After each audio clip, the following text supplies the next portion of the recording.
moi je m'appelle Sarah Diouf et donc je suis le coordinateur de l'organisation le regroupement communautaire pour l'autodéveloppement des familles, ici à Fissel, basé à Fissel bien sûr, mais qui intervient présentement dans 8 communes. Et la commune de Fissel, celle de Ndiaganyao, la commune de Nondol, la commune de Ngoy, la commune de Ndangalma, la commune de Tchahar, Ndindi et Tokigar. Et donc, dans ces 3 communes, on est en train de travailler avec les populations, en collaboration et en partenariat avec les mairies, dans le cadre de la sécurité alimentaire, dans ce premier temps, mais également, secondo, dans le cadre également de la défense des droits des femmes et filles. Présentement également, même dans la commune de Fissel, on travaille en ce qui concerne également l'environnement, la gestion des ressources naturelles. Mais présentement, ce qui nous réunit aujourd'hui ici, c'est nous avons plus de 14 000 membres qui sont effectivement les membres des structures de base que l'on appelle communément les calebasses de solidarité. Et dans ces structures, donc, le nombre va au-delà de 300 actuellement. Maintenant aussi, il faut également remarquer que, par exemple, en travaillant dans le cadre des droits des femmes, nous avons un partenariat assez élargi. Nous avons ADC qui est notre partenaire, également depuis 2005, de longue date.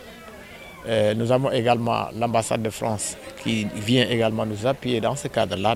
Nous avons également Voix et Leadership Femmes qui est également vraiment qui a donné une contribution dans la mise en œuvre de ce projet qui consiste effectivement à faire la promotion des droits des femmes et des filles. Donc dans ce cadre-là, on a déroulé beaucoup d'activités de sensibilisation, des activités de formation, et particulièrement en matière de droits. Et maintenant, aujourd'hui, ce qui nous réunit ici, c'est tenir une assemblée générale pour effectivement mettre en place une plateforme intercommunale de défense des droits des femmes. Et je rappelle que d'ailleurs, avant d'arriver là également, nous avons procédé à mettre en place dans chacune des communes un réseau communal des droits des femmes qui est constitué par les organisations de femmes au niveau de la commune. Et sur ça, maintenant, bon, le but vraiment, c'est de réunir toutes les potentialités et les ressources des femmes pour constituer un mouvement très fort. Un mouvement, évidemment, qui va avoir la mission à faire la promotion des droits des femmes et des filles, mais également un mouvement également dont le rôle consisterait absolument à conduire un plaidoyer, un lobbying auprès de tous les acteurs qui sont concernés en ce qui concerne les droits des femmes, mais également un mouvement de renforcement des capacités de ces femmes et filles. Parce que ce que nous avons constaté est que les femmes, les filles de la zone d'intervention ont un niveau assez faible en ce qui concerne évidemment les droits, la connaissance de droits et autres. Donc c'est pourquoi nous sommes mis en partenariat avec beaucoup de personnes ressources qui effectivement nous appuient dans le cadre des formations, dans le cadre également de la sensibilisation vers ces droits des femmes. Donc ici aujourd'hui, on va mettre en place les instances qui doivent effectivement assurer le fonctionnement de la plateforme. Et cette plateforme, on nourrit beaucoup d'ambition à travers, parce que pour nous, la plateforme va porter le plaidoyer et le lobbying qu'il faut. Mais également la plateforme va évidemment chercher à identifier les cas qui vont exister en matière de viol, en matière de viol de droit, pour voir réellement comment accompagner les victimes, mais également comment aussi, à travers ça, poursuivre les coupables. Parce qu'il le faut.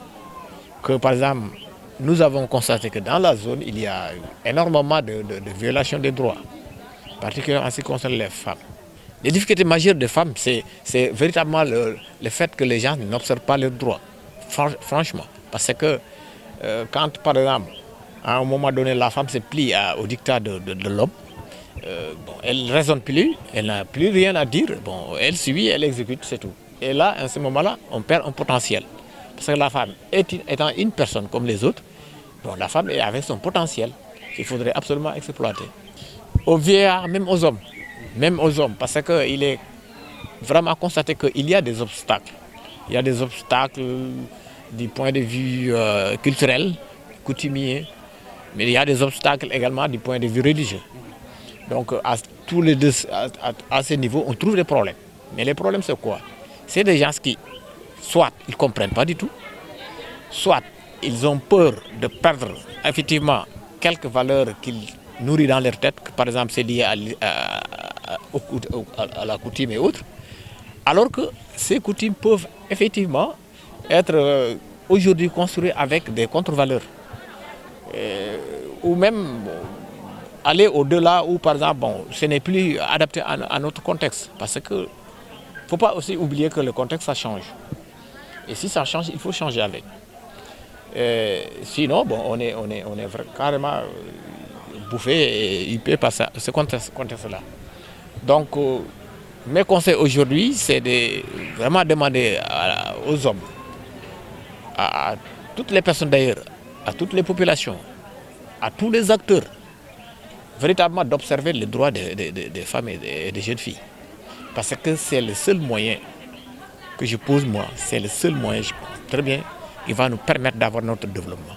Sans cela, on ne va pas se développer.